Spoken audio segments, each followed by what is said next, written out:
नमस्कार, मैं हूं दीपक और आप देख रहे हैं डीएसके टॉक्स। आइए बात करते हैं खतरों का खिलाड़ी सीजन नंबर 14 का एपिसोड नंबर 13, जिसमें कि पिछले वीक की ही तरह कल रात को फिर से अंगूरी के अंगूर खट्टे हो गए। और ये बेशरम बेहया जो बॉडम महिला है, ये कितनी दोगली है, आपने पिछले वीक भी देखा था और कल रात को फिर से देख लिया। ये बॉडम महिला दूसरों को तो 1760 लेक्चर दे सकती है।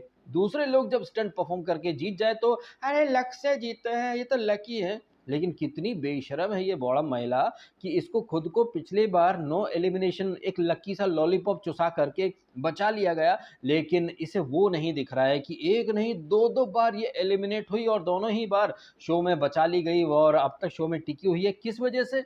सिर्फ लक की वजह से। लक कहें या कॉन्ट्रैक्ट का करार कहें, कहने का मतलब है कि इनको खुद को भर भर के फेवर मिल रहे हैं, लेकिन इन्हें वो नहीं दिख रहा है। कोई दूसरा एक जो कंटेस्टेंट है उसे ये बार बार लकी लकी बोलती फिरती हैं। तो ये जो बॉडम महिला है, कल फिर से इसका दोगलापन भी बाहर आया और खिसियानी बिल्ली खंबा नोचे वाली पद्धति के तहत ये बुरी तरह से खिसिया गई थी जब शालीन भनोट ने जबरदस्त कमबैक करा था।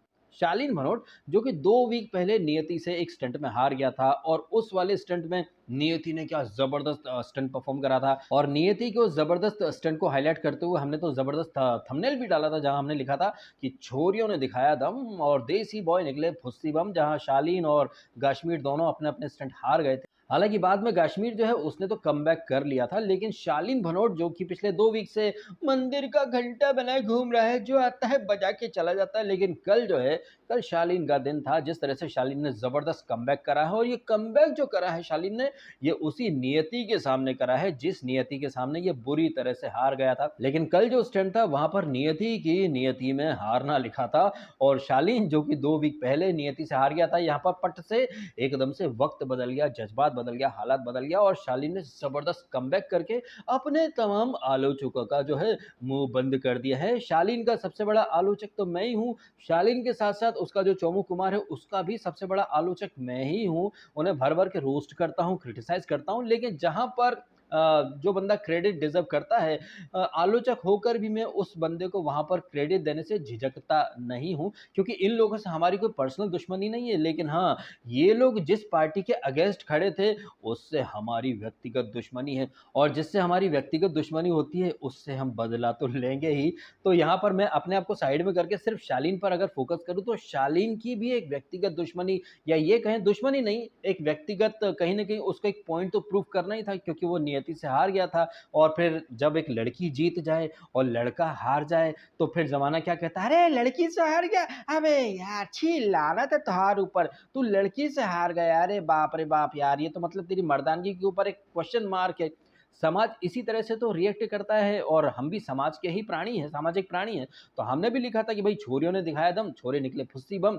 लेकिन जितनी शिद्दत के साथ या जितने जबरदस्त कॉन्फिडेंस के साथ हम लोग उस बंदे को क्रिटिसाइज कर रहे थे जब वो लड़की से हार गया था और हम लड़की को अप्रिशिएट कर रहे थे, तो वही वाला एक फॉर्मूला हम आज अप्लाई क्यों नहीं कर सकते?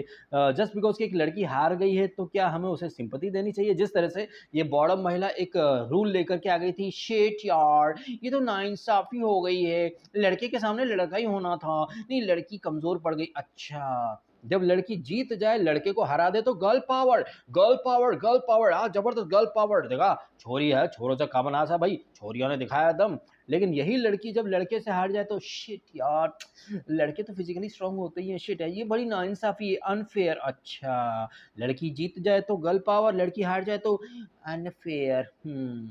तो ये जो हिपोक्रेसी या जो डबल स्टैंडर्ड या जो दोगलापन है ना कुछ फीमेल कंटेस्टेंट का, वो कल जबरदस्त तरीके से बाहर आया। हालांकि नियति जो खुद हार गई है, उसने छिले हुए कुर्ते नहीं दिखाया, उसने तो काफी स्पोर्ट्समैन स्पिरिट का परिचय दिया और कहा कि शालीन तुम स्मार्ट खेल गए। इनफैक्ट शालीन ही क्या, वहां पर कोई और होता वो भी स्मार्ट ही खेलता। और ये जो बॉडम महिला या जितने कंटेस्टेंट जो कल वहां पर 17 तरह का ज्ञान दे रहे थे, इनका नंबर आएगा तो ये भी मतलब अपने लेवल का कंटेस्टेंट ही ढूंढेंगे कि भाई इसको मैं हरा सकता हूँ। बॉडम महिला कभी कश्मीर को पिक नहीं करेगी अपने अपोनेंट के रूप में, वो देखेगी यार कौन मेरे से हार सकता है। और कल बॉडम महिला का जो कुत्ते वाला जो स्टंट था, जिसमें कि वो चाहती थी तो किसी और को भी पिक कर सकती थी, लेकिन उसने करण को पिक करा। क्यों? करण उसका दोस्त भी है और शायद वो सोच करके चल रही होगी कि यार करण से इतनी लिपटा चिपटी करी है, थोड़ा बहुत तो फेवर रिटर्न करेगा, क्या पता इतना बेस्ट परफॉर्म ना करे, थोड़ा हार जाए। ये सोच करके उसने करण का नाम लिया था, लेकिन नहीं, करण ने तो 2 मिनट और 20 सेकंड में कुत्ते को पछाड़ दिया। हालाँकि करण का भी फ़ोबिया था, करणवीर मेहरा का कुत्ते वाला फ़ोबिया था, लेकिन इसके बावजूद उसने वो स्टंट परफ़ॉर्म करा। और ये बॉडम महिला जो दूसरों को बहुत ज्ञान देती है स्टंट करते समय, "अरे ऐसे कर, अरे वैसे कर, अरे इधर कर, अरे उधर कर, पैनिक मत कर, ये मत कर, वो मत कर।" लेकिन इनका जब खुद का नंबर आता है तो सारा ज्ञान भूल जाती हैं और बस पूरे स्टंट में don't, don't, don't, don't, don't. मुझे लग रहा है कि बॉडम महिला ने सोचा होगा ये फिरंगी कुत्ते हैं तो ये हिंदी मराठी नहीं, ये अंग्रेजी समझते होंगे, तो don't don't don't don't don't don't don't don't don't don't, अरे भैया ये डोंट डोंट करती रही और वो जो कुत्ता था वो अपने दांत दांत घुसाता रहा इनके कवर में। हालांकि वो जो इनका जो सूट रहता है कवर टाइप का, क्या रहता है उसमें, कुछ तो मटेरियल रहता होगा जिसकी वजह से कुत्ते के दांत या नाखून इनके शरीर पर नहीं आ सकते, बट फिर भी ये स्टंट होते तो काफी खतरनाक है। मेरे को याद आ रहा है एक बार भारती वाले सीजन में कुत्ते ने भारती को उठने तक नहीं दिया था, लेकिन वो जो कुत्ते थे वो कहाँ के थे यार, किसी कौन सी और कंट्री में होता, अर्जेंटीना, वहाँ के कुत्ते काफी खेले खाए के काफी फूले फुलाए कुत्ते थे। ये तो मरगिल्ले कुत्ते थे, लेकिन इन मरगिल्ले कुत्तों ने मोटी सी व्हेल को पछाड़ करके रख दिया। ये देख करके दिल अत्यंत आनंद से प्रफुल्लित हो उठा, काहे कि व्यक्तिगत दुश्मनी है ना भाई साहब, बदला तो मतलब बदले वाली फीलिंग तो आ ही जाती है। खैर कल के एपिसोड में जब पहला वाला जो स्टंट था उसमें शालीन ने बदला ले लिया था, नियति को हरा दिया था, और शालीन जो कि एक्चुअली में शालीन के बारे में कुछ बातें करने का मेरा काफ़ी दिनों से मन कर रहा है, तो आज मैं वो बातें कर ही देता हूँ। शालीन जिसको कि बिग बॉस 16 के टाइम से हम देखते आ रहे हैं, भर-भर के ओवर एक्टिंग करता है। खतरों के खिलाड़ी में भी आपने देखा ओवर एक्टिंग भर-भर के करी है इसने।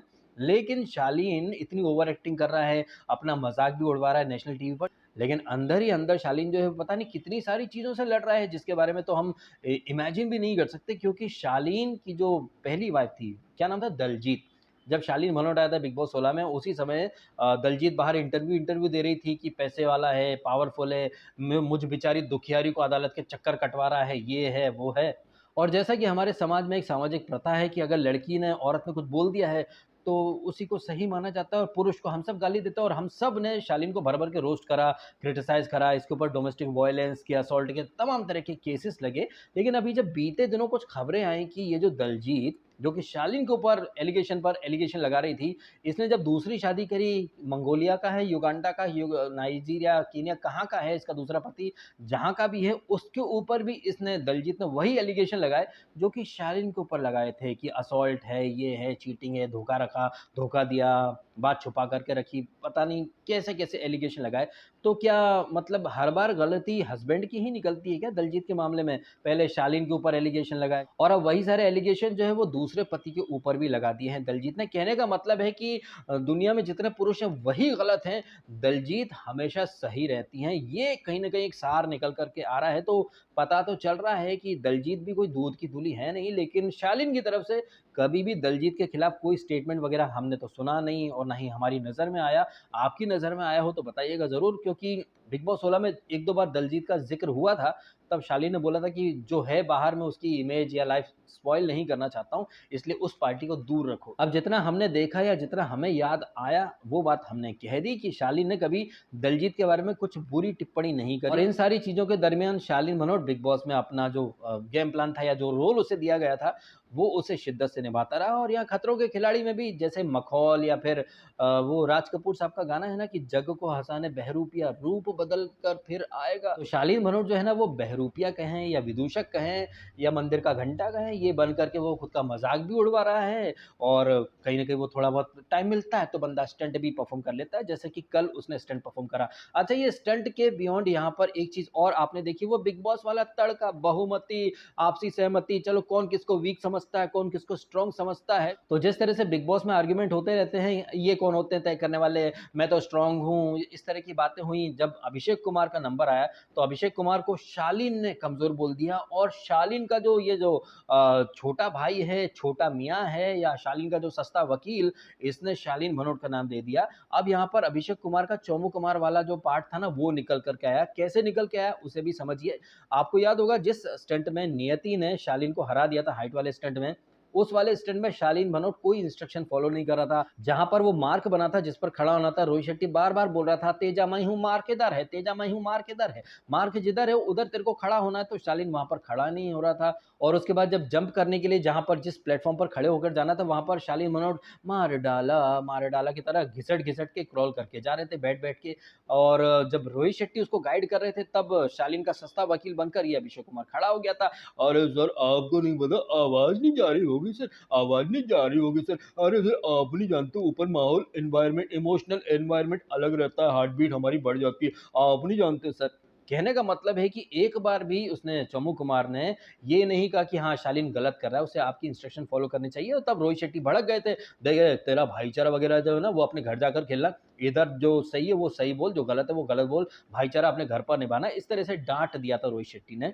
कहने का मतलब है कि ये चोमू कुमार जो कि 2 वीक पहले शालीन भनोट का सस्ता वकील बन करके रोहित शेट्टी को ही कहीं ना कहीं ज्ञान दे रहा था, वही चोमू कुमार जो है वो कल रात के स्टंट में अपने बड़े भाई उर्फ बड़े मियाँ उर्फ अपने गोद हुए पप्पा शालीन को कहीं ना कहीं वीक कंटेस्टेंट बोल रहा था कि देखो ऐसा कि टीयर गैस वाले स्टंट में भी उठ के चले गए थे और पिछले वीक उससे हार गए। अरे हार गए तो फिर तू उसे डिफेंड क्यों कर रहा था, ये तो दोगलापन हो गया ना। जब शालीन भनोट वहां पर अच्छा परफॉर्म नहीं कर रहा था तब तुम उसके वकील बनकर रोहित शेट्टी से आर्ग्यूमेंट कर रहे थे। और जब कल एक ये पर्सनैलिटी निकालने वाली जो टास्क कराई गई तो वहां पर तुमने अपने भाई का ही नाम ले लिया जिसको तुम डिफेंड कर रहे थे। तो तुम्हारी किस बात पर यकीन किया जाए, उस दिन जब तुम आर्ग्यूमेंट कर रहे थे वो तुम्हारी सही पर्सनैलिटी है या कल तुम्हारी सही पर्सनैलिटी निकल कर बाहर आई है। जब मौका मिलेगा तो तुम अपने भाई को ही चारा बना करके काट दोगे कसाई बनकर। तो अभिषेक कुमार और ये शालीन भनोट, इनका भाईचारा, इनकी दोस्ती, इनकी बॉन्डिंग कितनी रियल है कितनी रियल नहीं है इसके भी आपको दर्शन हो गए। क्योंकि जब बारी आई वीक कंटेस्टेंट का नाम लेने की तो शालीन ने अभिषेक का नाम दिया और अभिषेक ने भी शालीन का ही नाम दिया था। ज्यादातर लोगों ने वहां पर बॉडम महिला को जग्गू दादा का छोटा पौधा और ये अभिषेक कुमार और एक और कौन था यार, अरे हाँ शालीन का भी तो नाम दिया था इन लोगों ने शुरू शुरू में। हालांकि शालीन तो अपना स्टंट जीत करके इधर आ गया, उधर से नियति को इधर भेज दिया गया। और ये जब दूसरे स्टंट की बारी आती है, जब चोमू कुमार को ऑप्शन दिए जाते हैं कि भैया आप किसको वीक मानते हो, तो चोमू कुमार क्या बोलता है, देखो ऐसा कि करणवीर और कश्मीर ऐसा नहीं कि हार नहीं सकती, ये बहुत स्ट्रांग है, बट मैं ना उधर से किसको, हाँ सुमोना सुट्टाबाज को लूंगा अपना एक कंपटीशन के रूप में। अब सुमोना चूंकि स्ट्रांग चुनी गई थी क्योंकि वो 2-2 बार एलिमिनेशन स्टंट नहीं 3-3 बार एलिमिनेशन स्टंट जीत करके वापस आई हैं और कमबैक क्वीन बन चुकी हैं। तो उन्हें टारगेट सेट करना है जिस तरह पहले स्टंट में नियति गई थी टारगेट सेट करने, लेकिन नियति टारगेट घंटा सेट करे वो तो पहले ही वहां सरेंडर कर गई थी। और शालीन चाहता तो 2-4 फ्लैग निकालता और आराम से वो मतलब वहीं पर कूद जाता, स्टंट को बीच में खत्म कर सकता था। क्योंकि नियति मैडम तो मतलब ज़्यादा कुछ खास कर नहीं पाई थी, लेकिन इसके बावजूद शालीन भनोट ने पहला जो स्टंट था वो क्या ज़बरदस्त अंदाज में कंप्लीट करा था। क्या डायनेमिक स्टंट है, चॉपर है, नीचे बोट आप पर पानी के फुहारे मार रहे हैं, आप हवा में लटक रहे हैं किसी कांच की या एक्रेलिक की नकली दीवार के ऊपर आपको फ्लैग निकालना है। बड़ा ही डायनेमिक स्टंट वो शालीन जीता। अब यहाँ पर भी देखिए भाई साहब गजब वाला इनका कनेक्शन, पहले वाले स्टंट में शालीन जीत गया, दूसरे वाले में ये अभिषेक कुमार जो कि शालीन का सस्ता वकील है, इसे चुनौती देने के लिए सुमोना आती है। और सुमोना तो आई थिंक बहुत ज़्यादा टाइम ले लेती है, शायद 5 मिनट के आसपास। 2 ट्रक चल रहे हैं, आपको जंप करना है, वो कीज़ इकट्ठी करनी, फिर नीचे जाना है। क्या ये भी डायनामिक स्टंट था भाई साहब। कीज़ वगैरह लेने के बाद आपको नीचे वो कार खड़ी है, कार आपको बाहर निकालनी है, दरवाजे ब्लास्ट करके आपको निकलना है। जहाँ पर सुमोना सुट्टाबाज, भाई जब ये स्टंट में अभिषेक कुमार चुनता सुमोना को तभी पता चल गया था, क्योंकि सुमोना की ड्राइविंग कैसी है ये तो आप जानते ही हैं। वैसे सुमोना जब ये स्टंट करती है, पिछले वीक भी ये बात मेरे जहन में आई थी लेकिन फ्लो में भूल गया। अगर आप बंगाल से हैं तो प्लीज़ मुझे बताइएगा, ये जो सुमोना स्टंट करते समय क्या बोलती है, तो थुक थुक ठोक ठोक क्या कुतुक कुतुक क्या बोलती क्या है। मुझे ऐसा लगता है कि सुट्टा सुट्टा तो नहीं बोलती, सुट्टा सुट्टा सुट्टा सुट्टा सुट्टा सुट्टा कुछ तो वो बोलती है, मेरे को अभी याद भी नहीं आ रहा कि वो क्या बोलती है, लेकिन कुछ 1-2 ऐसा कुछ बोलती, घुता घुता क्या बोलती है, उसका मीनिंग क्या है प्लीज़ मेरे को कमेंट करके बताइएगा। तो सुमोना यहाँ पर 5 मिनट के आसपास का टाइम लेती है और इस टाइम को तो अभिषेक कुमार आराम से बीट कर देता है। ऑल्दो ये अभिषेक कुमार स्टंट पूरा करे, वो कार में बैठे उसके पहले सर क्लोज टू बॉबिंग हो रहा है, सर क्लोज टू बॉबिंग हो रहा है। अब इसका जो क्लॉस्ट्रोफोबिया है ना, इसके ऊपर बहुत सारे लोग विक्टिम कार्ड खेलने आते हैं। अरे उसको क्लॉस्ट्रोफोबिया है भाई समझो। अरे भैया ऐसे तो सबको कोई ना कोई फोबिया है। शालीन को हाइट का फोबिया है और जग्गू दादा को छोटा पौधा उसे क्रीपी क्रॉली फोबिया है। अच्छा जग्गू दादा का जो छोटा पौधा है ना, उसे भी वीक कंटेस्टेंट बोला गया है और निम्मो ने और आई थिंक सुमोना ने भी शायद बोला उसके बारे में कि जब से ये कमबैक करके आई है, इसे कोई क्रीपी क्रॉली का स्टंट या फिर ये करंट वाला स्टंट नहीं दिया गया है। कहने को अभिषेक कुमार को बार-बार ये रोहित शेट्टी नेपो किड बोलते हैं, लेकिन इस सीज़न का जो ऑफ़िशियल नेपो किड है, यानी कि जग्गू दादा का छोटा पौधा, वो कमबैक करता है, उसके बाद उसको क्रीपी क्रॉली और करंट वाले स्टंट दिए ही नहीं जाते हैं। लेकिन ऑफ़िशियल नेपो किड को कभी भी रोहित शेट्टी नेपो किड नहीं बोलेंगे। लेकिन अभिषेक कुमार, हालाँकि उसने कल खुद भी बोल दिया कि हाँ, वो नेपो किड भी है, लेकिन वो टैलेंटेड है। टैलेंटेड तो भाई साहब गज़ब है वो। और अभिषेक कुमार का जो एक्टिंग का टैलेंट है, उसका लोहा तो आपने बिग बॉस 17 में ही मान लिया होगा, जहाँ पर डे 1 से दिख रहा था कि वो एक एक्ट कर रहा है, एक रोल, एक कैरेक्टर प्ले कर रहा है। लेकिन यही अभिषेक बार-बार कोई एक्टिंग नहीं होती, कोई यहाँ स्क्रिप्ट नहीं होती, रियलिटी शो है, रियलिटी शो है। तो रियलिटी शो में एक्टिंग और ओवर एक्टिंग का तड़का ये दोनों चंगू-मंगू रंगा-बिल्ला ने लगाया है। बिग बॉस 16 में शालीन और उसका चेला ये अभिषेक कुमार। भाई टैलेंट तो गजब है इन दोनों ही नेपो किड्स के अंदर। लेकिन ये नेपो किड जो है, ये तो छोटे वाले नेपो किड है। जो बड़ा वाला नेपो किड है, ये जग्गू दादा का छोटा पौधा, उसे रोहित शेट्टी कभी नेपो किड नहीं बोलते हैं। और ये जग्गू दादा का छोटा पौधा उर्फ कलर्स का नया वाला जो नेपो किड है, ऑफिशियल जो नेपो किड है, इसे जो प्रिविलेज मिल रहे हैं, इसके बारे में तो बॉडम महिला कभी कुछ नहीं बोलेगी। मुझे याद है ना, बॉडम महिला ने वो केदार आशीष को बोला था कि थाली में से जाकर के सब मिल रहा है। लेकिन क्या यही बात बॉडम महिला इसके बारे में बोल पाएगी, जग्गू दादा के छोटे पौधे के बारे में? कभी नहीं बोल पाएगी। क्यों?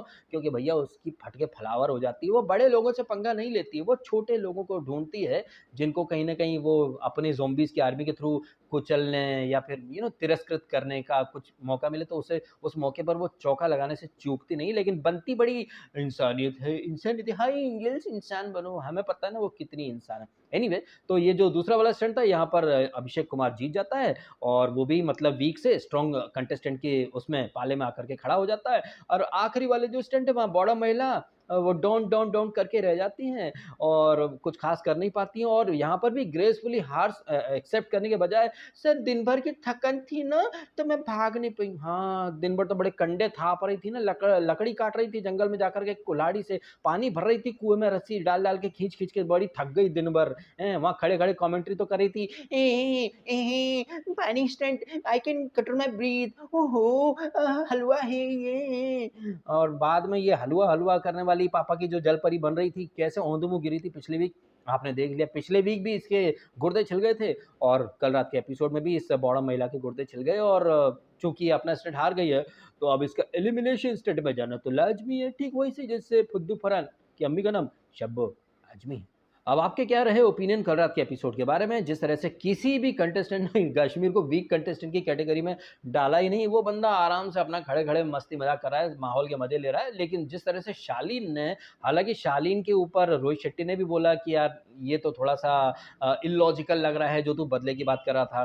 बट इसमें इलॉजिकल तो कुछ नहीं था ना, क्योंकि जिस नियति ने वो हाइट वाले स्टंट में शालीन को हराया था, तो यार शालीन की जगह कोई और भी होता तो वो नियति को ही हराना प्रेफ़र करता ना, क्योंकि जिसने तुम्हें हराया और सारी वाहवाही लूट ली और तुम्हारा कहीं न कहीं नेशनल टीवी पर पोपट हो रखा है, तो भाई रियल क कमबैक कहें या फिर रियल बदला तो मतलब वही माना जाएगा ना कि जिससे तुम हारे हो, तुमने उसी को उसी तरह के स्टंट में हराया भई, काबिल-ए-तारीफ़ बात होनी चाहिए। तो यहाँ पर मैं समझ नहीं पा रहा हूँ कि रोहित शेट्टी और बाकी लोगों को इतनी तकलीफ़ क्यों हो गई? जिस तरह से बॉडम महिला बोल रही थी कि अनफ़ेयर हुआ है, लड़का-लड़का होना था, लड़का-लड़का होना था। तो तुम्हारे साथ जब वो लास्ट वीक वो टैंक वाला जो स्टंट था, तो तुमने अपना पार्टनर किसी लड़की को क्यों नहीं बनाया था वहाँ पर, हैं? तुम बोल देती ना कि नहीं करण नहीं, मेरे को तो लड़की चाहिए पार्टनर में। तो ये दोगली चुड़ैलें हैं, एक कंटाप मारना चाहिए बत्ती सी बाहर गिरे जाके इनकी बॉडम महिलाओं की। लेकिन हमारे यहाँ तो भई क्या बोले, अरे मैंने ऐसे कैसे बोल दिया, अब तो मेरे को लोग मिसोजिनिस्ट बोल देंगे, पता नहीं क्या-क्या बोलेंगे। इससे पहले कि मैं फ्लो में कुछ और शब्दों का आदान-प्रदान कर दूँ, मैं वीडियो रोक देता हूँ, बिकॉज़ मुझे समाज से बहुत डर लगता है। वो लोग जो महिला मंडल वाले बेलन लेके मेरे पीछे पड़ जाएँगे तो क्या होगा मेरा? अब तो मेरे पास निम्मो भी नहीं रही, निम्मो तो परायाधन हो गई, निगोड़ी निम्मो। चलो वीडियो खत्म करते हैं। Thank you so much.